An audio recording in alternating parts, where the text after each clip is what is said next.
বিয়ে ছিল আমার বৃহস্পতিবার। শাড়ি রেডি, কনের মেকআপ, পিঠা, পায়েস সব রেডি। শুধু বর আসলেই কাবিন হবে। পাত্র ভালো, একটু বেশি শান্ত, কিন্তু চলবে। তার বাবা মনু মিয়া হাজি সাহেব, ওনার বউ হওয়া মানেই যেন গ্রামের রানী হওয়া। এই সব কথাতেই তো রাজি হয়েছিলাম বিয়েতে। কিন্তু কপাল, আমি একটা ভুল করেছিলাম। নেচেছিলাম। কলেজের অনুষ্ঠানে একটা গান চলছিল, আমি নেচেছি।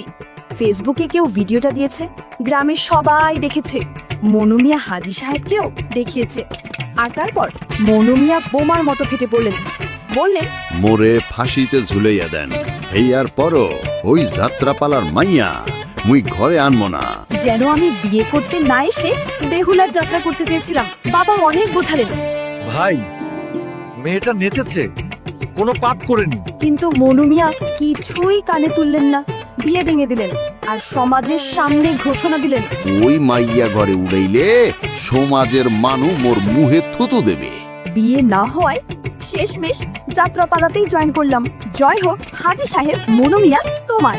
শেষমেশ আমাকে ঠিকই যাত্রাপালার মাইয়াই বানিয়ে দিলে। এখন নেচে কুদে জীবন কাটে।